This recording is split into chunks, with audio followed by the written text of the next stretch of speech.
Hello there, everyone, and welcome to the EDH Jank Center podcast. This is a cheeky little show where we break down 5 janky, budget, or underutilized cards every other week. These cards may not be the best, most efficient, or even good, but here at the Jank Center, we believe every single card deserves a chance to shine. As always, I'm your host, Jordan, and today I am joined by my co-host, the effervescent Crest Lightning, everyone. That's me. I am here. I want to say effervescent is a great vocab word, and I want to read both definitions of this word because they both describe you, and it's very funny. Okay. Definition number 1 is of a liquid giving off bubbles / fizzy. I will say I drink a lot of soda pop. Yeah, exactly. And second, vivacious and enthusiastic. Also agree with those. That's fair. I think you're quite an effervescent person. Thank you. Yeah, so I want to just flex my vocab real quick. Okay. Look at you. That's done. Knowing words. That's done. I do know some words. One more word than I do, for sure. I've known I feel like almost every single one of these, you are like, what? Look, I am a numbers person, not That's a true. words person. Yeah, that's how we balance each other out. I'm the words guy. You're the numbers person. That makes sense. And it works. And it just works. Amen to that. Oh, sorry. No. All right. Are you going to tell me how your week went? I'm just going to segue into why that sounded the way that it sounded. So, yeah, I've had quite a week. So, for the past, I'd say, like 6 or so months, I have had some, like, breathing problems in my own house. Been there. Just some, like, congestion and, my throat's a little tight. I got a little bit of a wheeze and a dry cough. Right. And I have been saving up to get my ducts looked at in my house and get them cleaned. We were finally able to do that this week, my partner and I, and the guy came over and he took one look at like our first duct or whatever. And he was like, oh, and I was like, that doesn't sound good.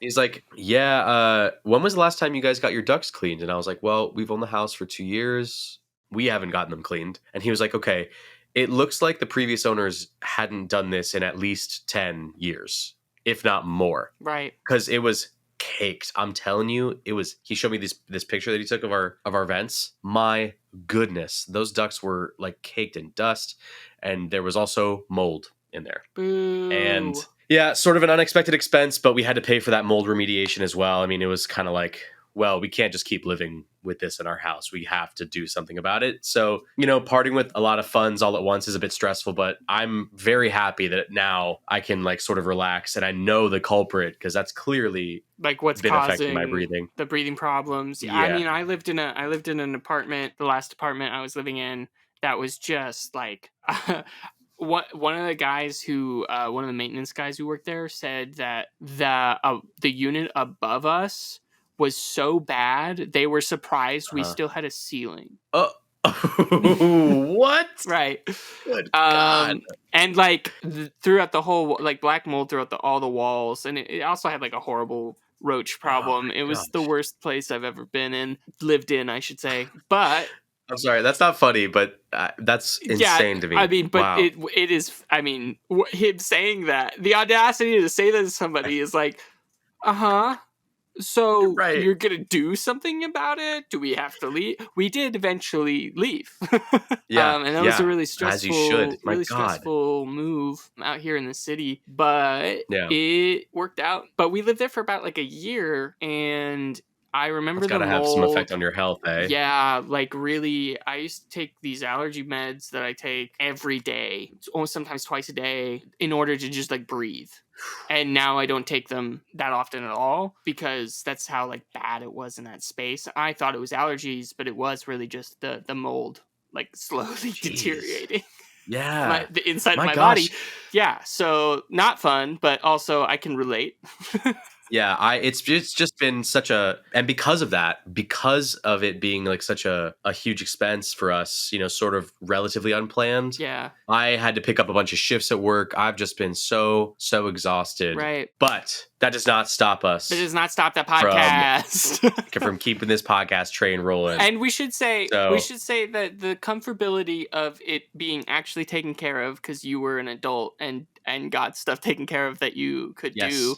The comfortability of moving forward, knowing that, one, you're not going to feel like that all the time anymore because you handled it properly, and getting to sort of plan back into a routine Yeah. and like the comfort of just like getting to work and feel good. I can't. I mean, Yeah. I'm just now getting to that place here with all the stuff going on in my world, and so I bet that feels great. Is my point. It does feel fantastic. You have a house, which is pretty cool. It is pretty cool. That is pretty dope. Yeah, can't complain. But hey, you know what I can complain about? No, I don't. Cat allergies. Oh. And that directly relates to our first card of the day. Oh, okay. Yes. It's a cat, I assume. It is a cat. We're gonna. Oh, sorry. I should say, if you haven't been here before, hello. Hi. On this podcast, I have 4 selections of janky cards, underutilized cards, budget cards, whatever I feel like talking about on the day, and we're just gonna have a chat about them. Then at the end, Cress is gonna give us a little pick that I don't know about. Well, there's more about that later, but today's first card. Yeah. Is 3 cents. It is a card called Warehouse Tabby. I will say before you read the card art on this picture looks just like my cat. Aw, it does look like. I did not think about that once, but your cat looks absolutely her name is just as manic. Essie, and she's sleeping right next to my feet right now. Little Essie, yes. Yeah, 100%. This one goes out to Essie. Shout out Essie. Shout out Essie, cat. We're going to talk about Warehouse Tabby. It's 1 black mana, creature cat. This is from Wilds of Eldraine, the set that came out in this past fall. Whenever an enchantment you control is put into a graveyard from the battlefield, create a 1/1 black rat creature token with this creature can't block. And it has an activated ability. You can pay 1 in a black, and Warehouse Tabby gains Death Touch until end of turn, and it's a 1/1. Oh, I like that. It is very good, and I do want to talk about a specific combo. So we have a Discord that you can hop in right now if you like. It's in the description of everything that you're watching or listening on.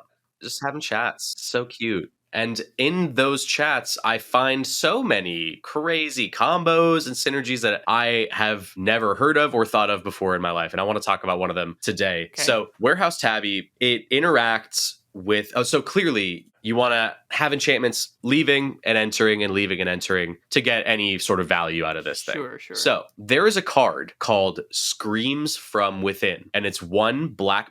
It's an enchantment aura. Enchant creature. Enchanted creature gets -1/-1. When enchanted creature dies, return Screams from Within from your graveyard to the battlefield. So one of the Discord members pointed this out to me and said that this goes infinite. And, sometimes my brain goes slow and I had to be like, wait, hold on a second. But it is true. So I wanted to talk about this infinite combo. Right. Basically, you attach this to Warehouse Tabby's rat token that it creates. So you would have to have already played an enchantment and get a 1/1 on the board first. Yeah, you need an enchantment to leave the battlefield somehow. Right. And then you can start this infinite combo once you've created that first black rat, you can use Screams from Within. Okay, I see. Yeah, so you have the rat on the field, you use Screams from Within on it. Screams from Within will -1/-1 that 1/1 rat. Mm-hmm. It'll send it to the graveyard along with Screams from Within. That'll trigger Warehouse Tabby, creating a 1/1. Screams from Within will also enter. You can attach it to the rat, and you have infinite ETBs and death triggers. Hello there, everyone. This is Jordan from the editing booth here, just to let you know that, hey, we made a little mistake here. So, in short, all you need for this combo is a creature with 1 toughness, Warehouse Tabby on the field,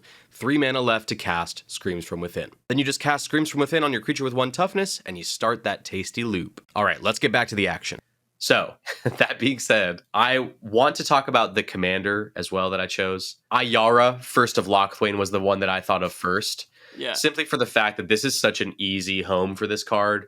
Ayara is 3 black mana, legendary creature, elf noble from Throne of Eldraine. I didn't even try to do a flavor pick. It just was the best home, in my opinion, for this little combo. So whenever Ayara, First of Locthwain, or another black creature enters the battlefield under your control, each opponent loses 1 life, and you gain 1 life. And you can tap her to sacrifice another black creature and draw a card, and she's a 2/3. Basically, with this infinite combo and Ayara on the field, and you can obviously do this with any sort of gain and drainer card out there, Bastion of Remembrance, Sir Conrad, or whatever you want. It's going to create infinite life drain. Right, and which is it's going to drain out your opponents. For you to win. Yeah. That you could do with a little cat and some rats. You could do it with a little cat and some rats. I do love that. I want to talk about just infinite combos in general because, there is a sort of stigma about them being reserved for higher power tables and things like that. However, I want to use this as an example to just say that budget builds get a sort of reputation in the MTG space as being sort of lower power. But I want to use this example to emphasize the fact that there does not have to be a paywall for you to play with power in this game. Right. Now, yes, if you don't have the funds, certain cards will be out of your reach. Okay, fine. However, if you build a mono black deck for $50 and you can include this and that combo costs less than $1. Hello there, folks. Jordan from the editing booth again here, just to tell you that we got this wrong as well. So this combo costs a little over $3, I believe, at the time of recording this. As you'll see throughout the rest of this podcast, Cress and I were both very tired kiddos, and our minds slowly started to unravel throughout the rest of this episode. This is not normally how we operate. We were just a couple of tired kiddos. So keep that in mind as you listen, and hopefully this is the last time I have to chime in from the editing booth, but we'll see. Anyways, let's get back to the action. That's sort of all she wrote about this card. The death touch is just a little bonus. If someone's not paying attention, you could just kill one of their attackers. If they think they have an easy go at it. So I mess with this card. It's 3. It's literally 3 cents. So go pick it up. All right, what's the flavor pick for this one, baby? Oh, it's so easy. And I think it's the flavor pick that everybody should know. If you're playing with rats. Yeah. And you're playing Wilds of Eldraine, you got a rat commander, and his name is Lord Skitter, the Sewer King. You pay 2 and a black.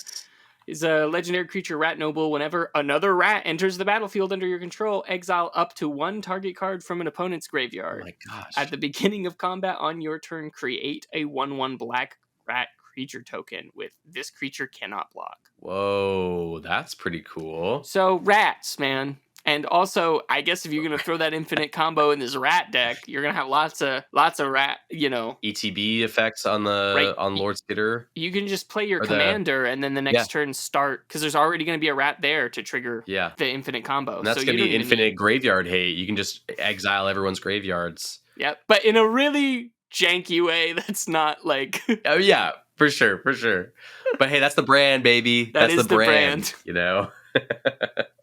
Yeah, if there's stuff that triggers on cards leaving opponents' graveyards and stuff, you could be triggering that quite a bit. I love this. Yeah, I also like just a weird rat deck. I know was Relentless Rats is the one that's sort of exponential as you keep playing. But if you didn't just load your deck with Relentless Rats and you try to create a 100 card deck with not Relentless Rats, like singleton rats. Yeah.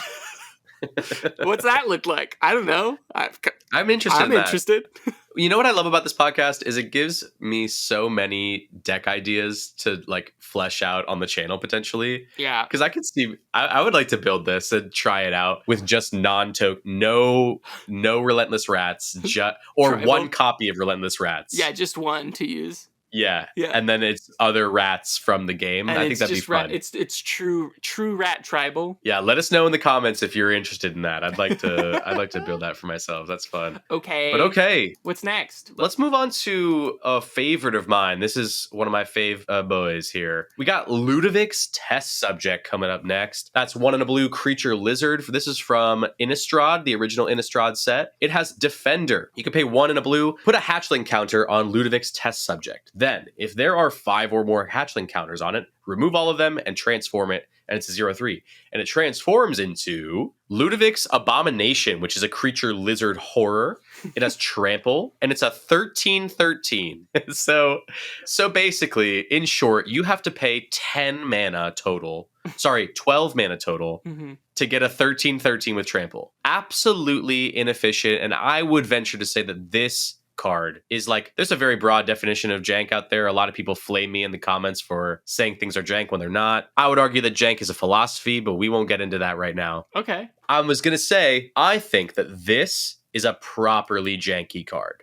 Agreed. You have so many things you need to do before, and it's just... Right. Yeah, it's a janky boy. This is one of my favorite cards of all time. And really? Yeah, I mean, you know how we talk about games within the game. I love building my own solitaire deck where I just like I try to do something, other than win at the table. I create Yeah. little wins for myself throughout a deck, right? And this is one of those Yeah. little wins. If you can achieve the transformation of this, it was worth it because there's no defense. Even though it's a literal defender, there's no real defense, Yeah. right? Yes, and we talk about this all the time where like it's something that like okay, obviously it's common knowledge. Anyone once you play it can flip it around and see like what it transforms into. That's public knowledge. But no one, mostly no one. Our friend Kenneth once removed this off my board and it pissed me off. But it's like, what are you doing?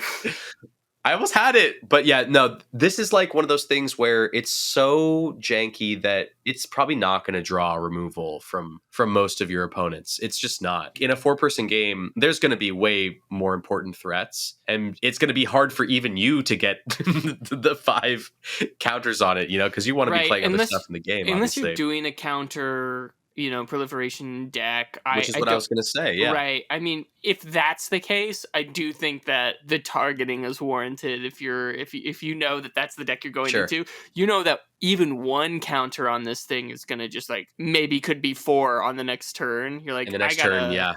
Sure. Maybe take care of it. But that being said, how much mana do you have from when you play this on turn 2 or on turn 3? Yeah. Right? Depending on the power level of the deck depends on really how much of a threat this is in terms of 100%. like mana ramp and those kinds of things. This has just been a pet card of mine, though, ever since I laid eyes on it. I was like, I want to make a 13-13. It's one of those mini games that I will put in.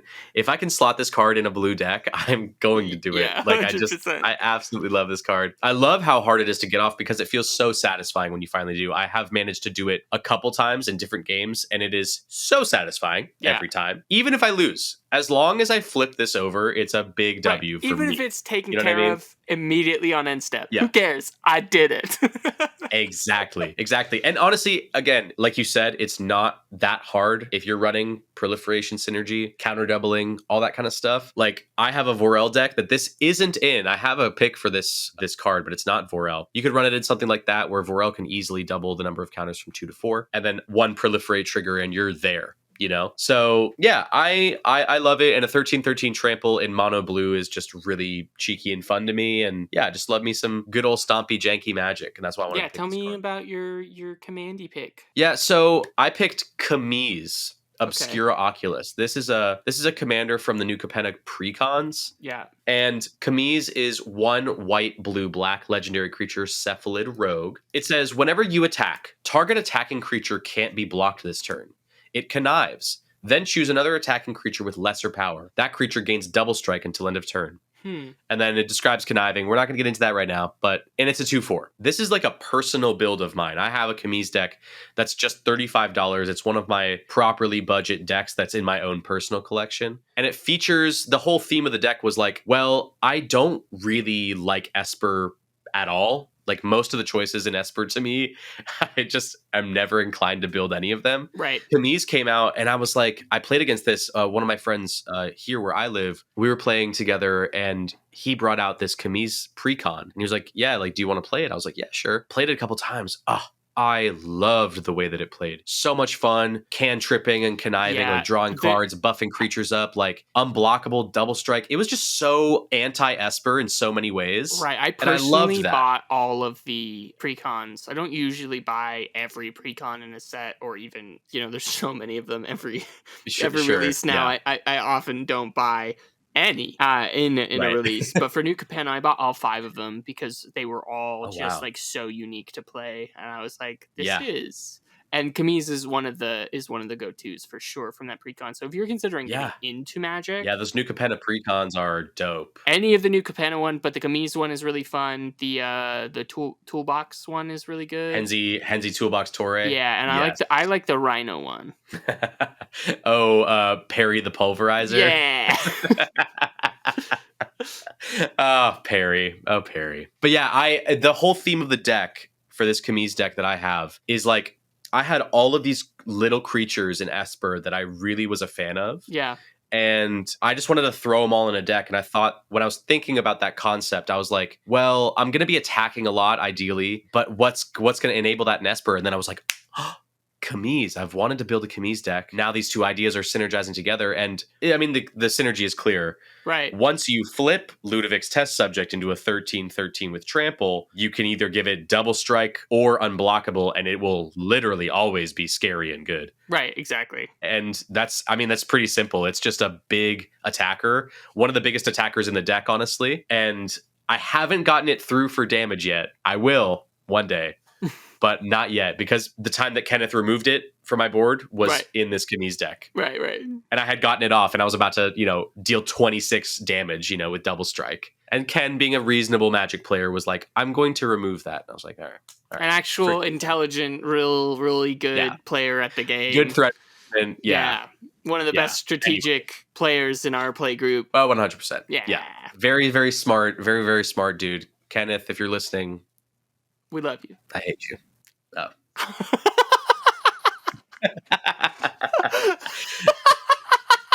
Sorry. I do love you too. Okay. So I want to say real quick. Tell me about it. So this was one of the first cards I ever pulled from a pack. Really, from a pack ever. Yeah. Was Innistrad like one of the when you were first getting into Magic? Was that around the time? Like, were you cracking a lot of Innistrad? Released in 2011. So yeah, it would have been the year I started playing. Wow. Yeah. So yeah, this was one of the first packs I bought. I was cracking packs, playing out of starter decks with the core sets and stuff like that. This was my first I'm gonna go into a plane, and so I bought a few different packs, and I pulled this from that Innistrad pack, and I so cool have that card, still have that card. It's still one of my favorites. So I just wanted to mention that Commanders. Yeah, I love that. I found for this, I think lore wise, it would be maybe a little on the nose to build a Ludovic Necrogenius deck and have it in there. Yeah. A Ludovic Necrogenius is a blue-black legendary human wizard. Whenever Ludovic Necrogenius enters the battlefield or attacks, mill a card. There isn't a lot of... It's got a lot of other abilities. You can transform it into another creature. I don't really vibe with the synergy all that much, but the lore is... it's very flavorful, tested this subject for sure. And that's how he became a Necrogenius, is by using test subjects. However, my true commandy pick for Ludovic's test subject is a Grolnok the Omnivore, which is from Innistrad Crimson Vow. It's my God. green and a blue legendary creature frog. Whenever a frog you control attacks, mill 3 cards. Whenever a permanent card is put into your graveyard from your library, exile it with a croak counter. You may play lands and cast spells from among cards you own in exile with croak counters on them. I think building an amphibian reptile deck, but themed around, if you can find just Innistrad cards, would be really funny. All the lab experiments broke loose, and now they're just running amok. Right. Yes, I love that. This is one of those commanders that's that you could probably take this a bunch of ways. I know. I feel like I played against a deck that ran Grolnok before. I mean, Frog Tribal feels like the point of this card, but I would argue it's probably landfall or some value based thing, because that last ability, you may play lands and cast spells from, you know what I mean? You can exile things from your mill. Your frogs are milling for you, but it's all about value. So it's it's almost like recycling. It's like recycle graveyard instead of direct graveyard play. This is interesting for sure. It is interesting, and the fact that there's a croak counter in the game is hilarious. And you know me, I love 100%. My unique counters. Yes, you do. Anyway, I wonder, have they printed croak counters? What do those look like? Do they have a frog on the front? Yeah, if you're listening, anyone knows that, and you are in the Discord, send us a picture. Yeah, please do. All right, that's it. That's all. Grolnok. That is an excellent choice. I love Grolnok. It's truly a cutie little frog, and I love that. That makes sense. All right, let's move on to our third card of the day. And we're taking a look at a classic. It's Angel Song, 1 and a white instant. This one is from Dual Decks Anthology, Divine vs. Demonic. Shortened as DVD, which I think is very funny. But this card says, prevent all combat damage that would be dealt this turn. And it has a cycling ability. You can pay 2 mana, discard this card, draw a card. Man, I love cycling. It's a simple little fog here, but if you've been watching the channel for a while or, listened to other content that we've made, you know that I, as are many players in Magic, am very fond of fog type effects. They have saved me countless times from sure and utter destruction. And like there are so many different kinds of fogs across a bunch of different colors. And this one I love because it's cheap to cast. Right. And if for whatever reason we don't need it, we can cycle it to draw a card, meaning it's got what? Utility. Yay! Yeah, I have a Quain itinerant. I don't know that word means. Meddler. But the rabbit. Yeah, Quain Itinerant Meddler from Commander Legends. The rabbit. And it's a draw card cycling deck, so there's a lot of cycle in it, and these kind of it's almost like cycle is the focus, but the utility here is having that fog when you need it. Exactly. So the fact that it does both is great. I just think cycling cards are so unique and so fun, and a low cost fog is in white too. Yes, for exactly. The low cost specifically in white is like a pretty good card. Like I think white runs the most fogs underneath green. I believe that's the way it goes. It's like green, white, maybe black. Right. And then like red and blue don't really do those kinds of things. They have like adjacent effects, but not. But in white, a lot of times those kinds of abilities are pretty high cost and usually have something else alongside them, but they're usually... There's a few cheap, especially older fogs in white. Okay. There are. There's one I think called Holy Day, and there's a couple others that do like sort of similar fun things. But what I wanted to talk about is just generally fogs being maybe my favorite, like sort of protection or removal like genre of card, because there's like obviously single target removal, board wipes, counter spells, stacks, things like that. But I love fog cards because they just allow you to play reactively, whereas a lot of these other cards, except maybe counter spells, are proactive a lot of the time. You're taking the initiative to remove a resource from your opponent, maybe probably before they use it or before they like really, really pop off with it. Whereas with a fog, it's like you're typically casting it as an opponent swings out at you. Right.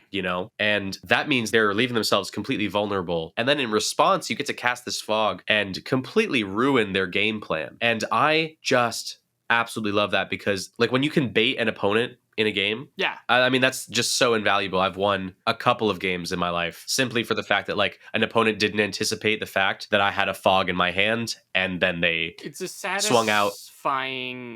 Satisfying strategic play to have rightfully baited somebody. But yeah, and then obviously if you don't need it, you can just cycle it away. It replaces itself, which, see, I would consider running this even if it's like, let's say I'm running a deck in Selesnya colors and I've got access to green fogs as well, like the good ones. I would consider running this card over like a 1 mana fog just for the fact that it does have the cycling ability. It does do something else. So think of it this way. If you have a bunch of cards in your deck that do, let's say you have like, 30 cards in your deck of 100 that have multiple uses, there's like some utility there. Right. You have 130 cards in your deck. You know what I mean? Yeah. Because they apply to different situations and scenarios based on what kind of game you're in. And I just love that. I think that's such a great way to deck build, super smart way to deck build. And it's a way to maximize your money and your card choices. Anyways, the commander for it is a very simple pick. It's Gavi, Nest Warden. So that's a 2 and blue, red, white legendary creature, human shaman. This is from the Commander 2020 precons, I believe. Yeah.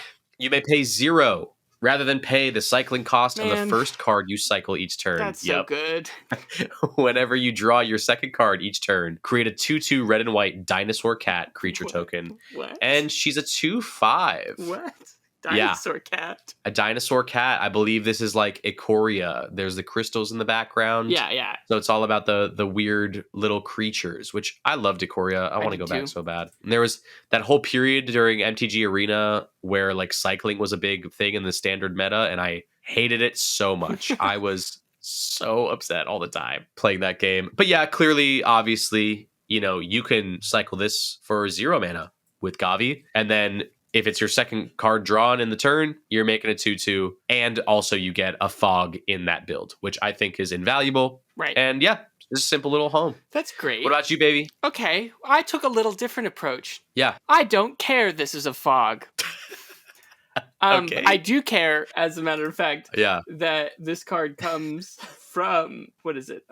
What did you do? DVD? It's Divine versus Demonic dual decks. Thanks. Yeah, that this comes from Divine versus Demonic dual decks, which is I liked the dual decks a lot in concept, but I couldn't ever think of like a time where I was like, I'd pick that up over a Commander deck because I mean I played Commander. Correct. But I remember being like, oh, they're so cool. The packaging's cool. The concepts are cool. Right. So I thought, what if there's got to be a legendary creature from that Divine dual deck, right? And lo and behold, my Commander pick is Akroma Angel of Wrath. Whoa. Which is 5 white, legendary creature angel, flying for strike, vigilance, trample, haste, protection from black and red, and it's a 6/6. This is an expensive commander, so maybe it's not. Yeah. Maybe it's not like optimal choice. But could you turn that dual deck into a commander deck? Absolutely. Yes, you can. And you should. That's the spirit. That's the spirit. Yes. What does that look like? 100%. That looks like, I don't know. I mean, this card's good if you have 8 mana. If you can ramp real quick, we got some good mana rocks now. Yeah, and mono white. It's kind of relatively easy. We got some better card draw in mono white now. So it enables you to run things like this. I think, maybe obviously this is like keyword soup here. It's like flying, first strike, vigilance, trample, haste, protection. Right. My goodness. All you need are some like equipments to make it like unblockable or things like that, just to really cover your bases, hex proof, stuff like that, and you're off to the races. And I think in a Voltron build is going to give you that extra turn you need. Exactly. I love this. Again, another great deck idea for the channel. Yeah, I think taking a look at dual decks and seeing what they look like as commander decks is just like that's also just a generally pretty good idea. It's pretty interesting. This is a good like ideas podcast. We're brainstorming. Good content ideas. All right. Here we go. We're here. Well, kind of. All right, I feel like our brains are broken. What do you mean? The transitions have been so funny, but it's been a long week. It has been a long week. All right, let's move on from this beautiful little angel to another beautiful little angel. Ooh. It's Yargle, Glutton of Urborg. Yargle of Yargle. Yargle of Yargle. Yargle, Glutton of Urborg. That's pretty cool to say in an Irish accent. Not bad. I'd like to meet an Irish Magic the Gathering player because I've never met one. That's not going to be very difficult. To me, they don't exist. That's not because I've never met one. Oh, now see, we've started the podcast and I didn't have a headache, and now I have a headache. Anyways, we're looking at Yargle, Glutton of Urborg. It's 4 and a black, legendary creature, frog spirit. This one's from Commander Masters, but it's printed in a bunch. I believe it's initially from Dominaria. Yeah. And it is a 9/3. It's a 9/3 for 5 mana. There's no effects. It just has a big chunk of flavor text. And listen, I wanted to just... It's a chunky boy. Yeah. Need I say more? He's fine. I mean, there are some crazy builds with this guy at the helm. I think I discovered that this guy existed like a couple of years ago. Maybe during I was watching a Commander gameplay video or something like that. Someone had a Yargle deck and I was like, huh? And it was just like a mono black frog Voltron. And it's an absolutely incredible idea because it's got an incredible stat line for its mana cost. It's only 5 mana. And with Dark Ritual and things like that, you could get this out, turn 2, turn 3, if you're running like mana rocks and things like that. Mm-hmm. There are tons of ways to give it dangerous keywords. Double Strike, for example, puts you very close to being able to deal lethal commander damage in one hit. Double Strike puts you at 18 damage. Right, which you could just bump it with like a +1/+, or I guess you need 2 +1/+1 counters, right? Which isn't but hard. That's not hard to do. No, not hard to do. You could do like some Anthem effects. You could do enchantments, equipment. Infect is even scarier with this because you only have to get 10 poison counters for you to die from Infect. So Yargle puts you at 9 Infect if it hits you while it has Infect on it. Right. Again, another great example. It costs 3 cents. Another great example of like you can play with power on a budget. And it's fun. It's just there are options. And it's fun because you're dropping a big frog. Like, why wouldn't you want to play that? Right. Like, that's so fun. It's pretty simple. Like, I just wanted to talk about this chonky boy and bring it to light. And if you don't know it, now you do. I'm glad you did. Yeah, I am glad I did too. And we're going to throw it in Gerard Golgari Lichlord, folks. Tell me why. God. All right, here we go. We're gonna talk about it. I am gonna tell you why. Okay. It's two black, 2 green, legendary creature, zombie elf. Gerard Golgari Lichlord gets +1/+1 for each. We're going off the rails. It's okay. It's okay. He gets +1/+1 for each creature card in your graveyard. You can pay 1 and a black and a green, sacrifice another creature. Each opponent loses life equal to the sacrificed creature's power.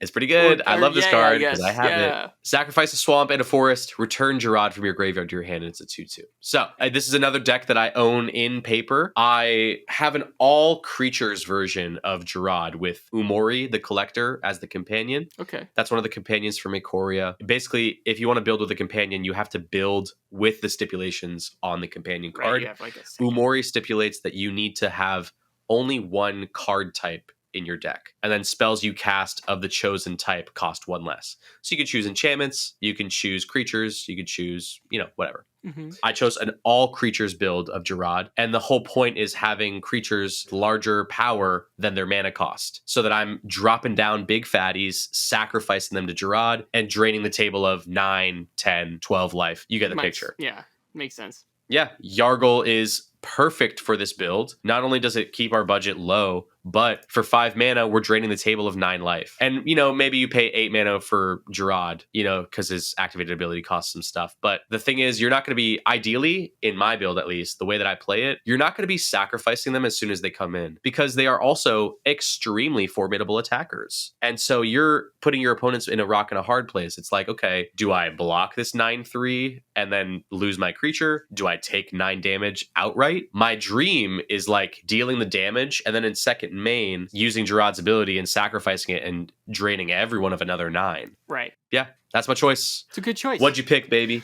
What's the flavor pick? Thank you. So actually, so here's the thing. This is the first time on this podcast where I didn't choose flavor first. Necessarily. It's not like lore flavor. It's flavorful in the fact that I want to make a frog deck.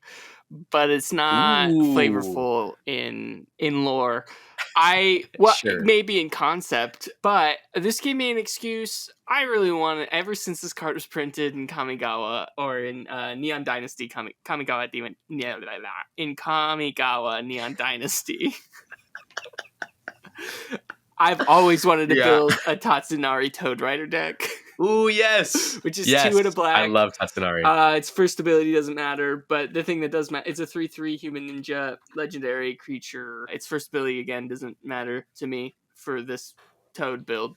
Or this frog build. Sure. But its activated ability, 1 with either green or blue. Tatsunari Toad Rider and target frog you control can't be blocked this turn, except by creatures with flying or reach. Yeah. 9 damage is a lot. It's a lot. It's a lot of unblockable damage. No, that's smart. And also, somehow this episode became very frog-centric very fast. Look, maybe I'm just... Like with Grolnok and Tatsunari and Yargle. Look. Like, this is... It's just our Toad episode. It's our frog episode. All I'm saying, the frog episode, is I have found my calling. You know how a couple episodes ago I needed to make the Rakdos cats, which you also put one in this lineup. Yes, I did. Maybe my next calling I did. Warehouse Tabby is Sultai Frogs. Sultai Frogs. I fully support that. Thank you. Sultai Frogs. Thank you. Yeah, I'm so into it. I'm sure it's not going to be that hard to find like the cats were, but... There's probably more frogs than there are cats in MTG. Question mark? I actually don't quite know. Question of the day, which is not something we've ever done. Do you think that's true or not? Yeah. Do we think that it's true? Comment down below before we get to the end of the video and look it up ourselves. And you'll get five points of good luck. Something to point out too is I didn't really think about this, but Tatsunari is the guy on the Toad. He's the Toad Rider. Yeah, I don't really think about that when I look at this card because the Toad takes up like the entire frame. Yeah. And so I'm thinking like that's the... But I just want him to ride other Toads other than Kami, is all I'm saying. That's cool. That's cool, and I like that. I'm checking my watch. I'm already feeling chaotic, Jordan. I'm already there. We've been there the whole podcast episode, especially in the last... This entire thing has been... The last 20 minutes at least. This entire thing has been... All right, it's time for Cress's Chaos pick of the day. A nightmare, if you will. Yeah, it's been so if a you're... nightmare? Has it been a nightmare?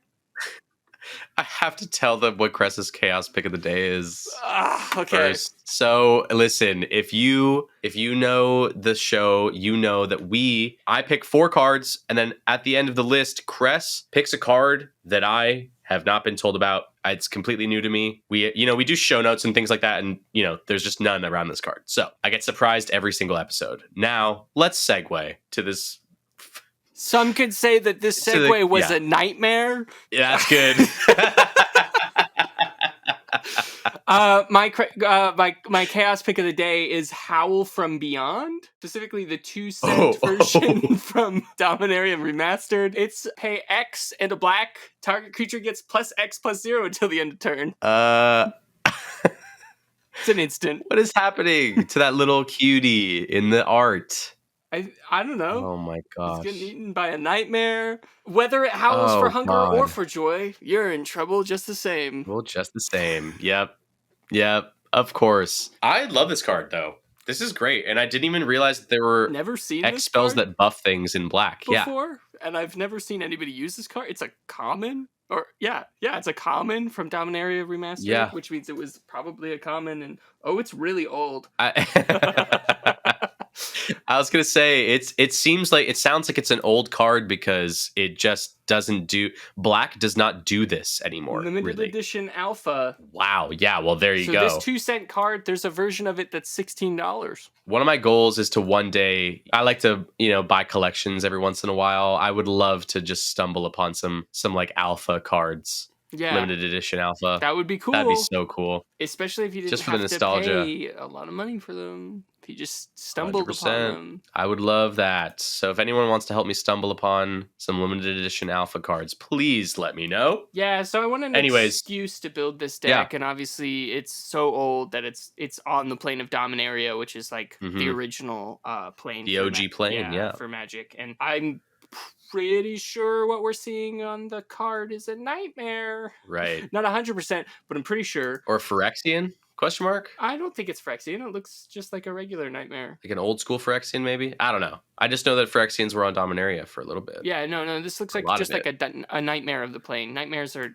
a creature type. And so I wanted to find one from Dominaria, and so I ended up picking a commander from Dominaria United, and the card I picked was Braid's Arisen Nightmare, which is 1 black legendary creature nightmare. At the beginning of your end step, you may sacrifice an artifact, creature, enchantment, land, or planeswalker. If you do, each opponent may sacrifice a permanent that shares a card type with it. For each opponent who doesn't, that player loses 2 life and you draw a card. So good. So good.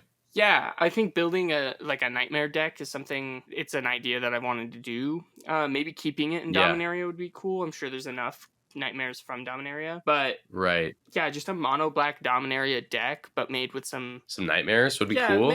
Relatively budget cards. I mean, this commander's a little expensive. It's like $4, but if you keep everything else under $1, it's not going to be that expensive of a deck. So I thought that would be fun, and this is just like pretty good utility to have, a pretty good option. You know what card this would go great with, actually, though? What? Yargle.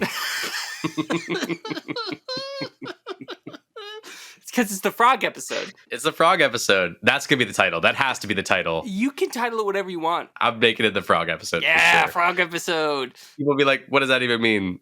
They might not click. I don't care. That's such a funny title. But you could buff up Yargle to, we were talking about how difficult it would be, potentially you could just make this lethal. You pay, what would that be? 2, 3 mana. Right. So you pay 4 total mana for this card. You cast it on Yargle and then you swing it in. If it has double strike, that's just lethal. That's lethal damage right there. And then that in total costs what? I think Fire Streaker, the equipment that gives double strike, is like 20 cents. So that's less than 50 cents for all 3 of those cards. I mean, what a satisfying instant to just have, right? Yeah. Like if people are tapped out and you're swinging and you have some mana to spend to give something the buff you need, like, I don't know. I feel like this is just like, I don't see it played. I get that it's common. I get that it's not necessarily good for the amount, but it's 1-to-1 for the amount, right? So it's one of those things where it shines in the decks that it's meant for. You know what I mean? Yeah, for sure. Not a lot of deck builders are going to reach for that, but I know I would be inclined to.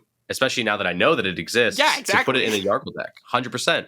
And it scales up with how much mana you have throughout the game. Right. Late game, this gets even better, as you you can even use it in a defensive way. If you have mana up, you need a blocker of yours to like match power with your opponent's creature's toughness to maybe trade, things like that. You can use it in a ton of different ways. If someone's swinging out at your opponent and you want to sneakily like make it enough to kill them, flash this out, at instant speed and cast it on your opponent's creature and, knock someone out. There's tons of utilitarian ways to use this. I love it. Even in your Gerard deck, if you're using this to buff something right before you sack it to drain it. Yeah, 100%. All right, it's time to move on to our Discord poll. So when we do these episodes, we poll the members of our Discord and ask them a cheeky MTG question, and then we just look at the stats. Crest compiles them into a pretty little graph, and we talk about the stats, talk about the outcomes. So this week's question was, how many decks do you have in paper? So we had quite the even distribution except for one result. Right.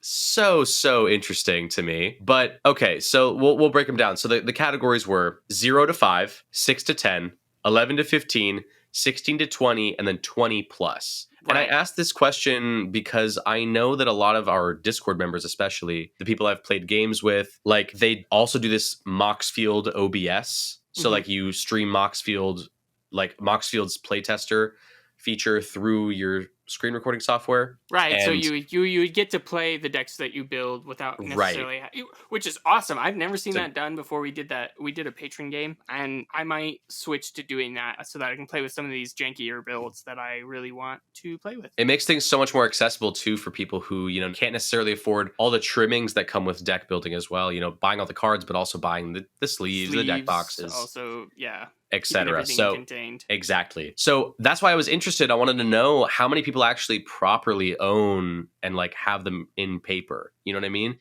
So the highest percentage that we got was for 6 to 10 decks, which makes sense at 29% roughly. Yeah. Right below that was either 0 to 5 decks. So just, not making very many that you make, which is either you don't have a huge budget or you spent a lot of money on just a couple decks because you're playing more, maybe like CEDH or something, or the opposite, right? So 0 to 5 decks tied with 20 plus decks. Which interesting. Is super interesting to me. And then right below that, and so they tied it around 21%. And then right under that at 20% is 11 to 15.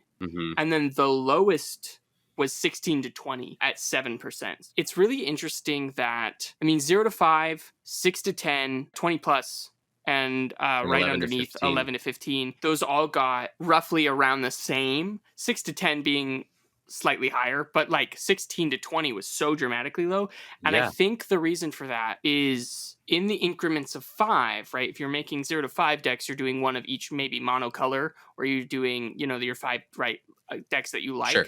When you're doing 6 to 10, that tells me that there's somebody who's trying to make all the dual colors, right? Which makes sense. A deck of each color is, or they have some dual colors and some monocolors.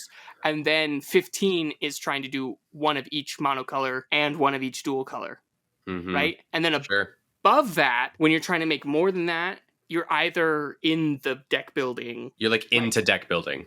Yeah, so you're going to make way more than that. If you go above 15 decks, right, it's clear that most people are just committed. Building decks. You know what I mean? Just making stuff. Like that's their thing. Right. And so they go over 20 very easily. Yeah, which makes sense. Another thing to consider is that a lot of people who own 0 to 5 decks just might not be those deck building types. Like they might just be people who just want to play the game. And so they buy a couple decks. They go, okay, I like to play this game. So I'll buy a couple decks that are efficient, whatever, keep them around. And they don't really explore that world. I wonder how many would, instead of like 0 to 5, if there's a difference between 1 to 5 and 0 decks. Like I wonder how many people who play EDH or play Commander that actually go and play other people's deck builds. Right. Like whether that's like online with like builds from like EDH Rec, or whether that's like somebody who's going to like a friend's place for the circle and that friend has a bunch of decks or something like that. Or I wonder how many people, if you're in their Discord or in the comments, Let me know if you play like Commander Cube. Ooh, yeah. My brother had a Commander Cube, and that we played with for a little bit. I played a couple games with his Commander Cube,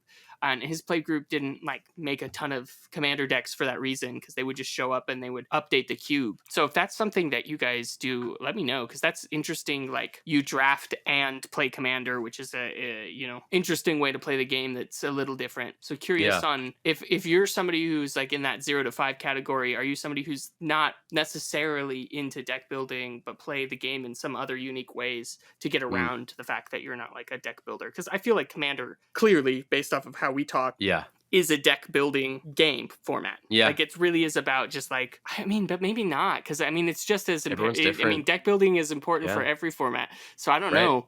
It's just different strokes for different folks, honestly. That's, I think, why I love the game so much, is there's so many avenues for people to explore. You can be into lore, you can be into the deck building, you can be into the overall strategy.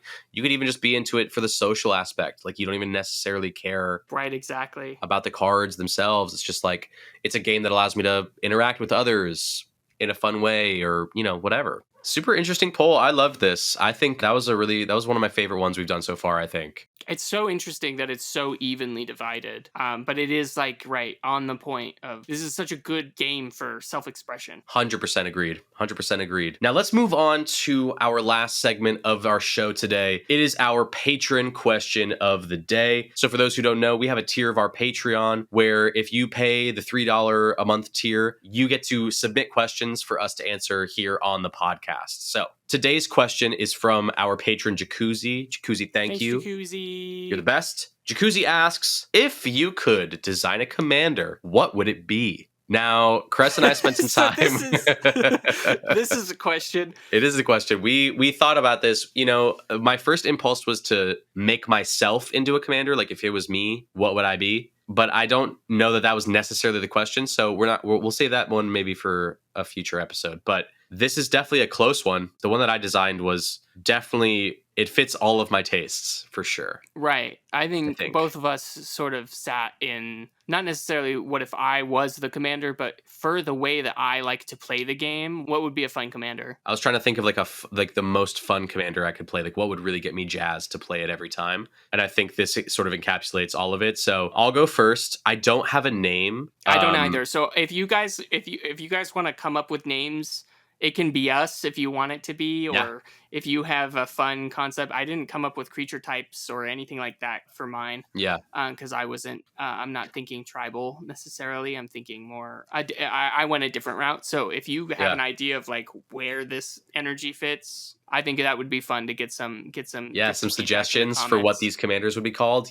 Yeah, please do, guys. That would be so much fun to see everyone's creativity kind of shine. All right, so I did 2 generic mana and Abzan. So it's a black, white, green commander. So it costs 2 and an Abzan, so 5 total mana. It says, whenever this creature enters the battlefield or attacks, put up to 2 +1/+1 counters on each of up to 2 target creatures. Now, these can be yours or your opponent's. And then there's another effect. Creatures your opponents control with +1/+1 counters on them are goaded, and it's a 3/5. So I wanted to, because I love, my first commander deck was Vorel the Hulklade. It's +1/+1 counters, just classic, like, big creatures swinging out. I wanted to combine like that with Force Combat, because I also love Force Combat. So I thought it would be a fun little thing to do, like maybe some group hug as well, like putting counters on my opponent's creatures, making them stronger, and then like running some Pillow Fort cards to disincentivize them from attacking me, and also goading them so they don't attack me. Oh, your favorite. Oh yeah. I thought it was so much fun, and I would play this. I would play this so hard. I would play this all the time, because I love that you could take it in a blink direction, blinking the commander back and forth to get those counters on other creatures. You could choose to buff your own creatures. You could buff itself.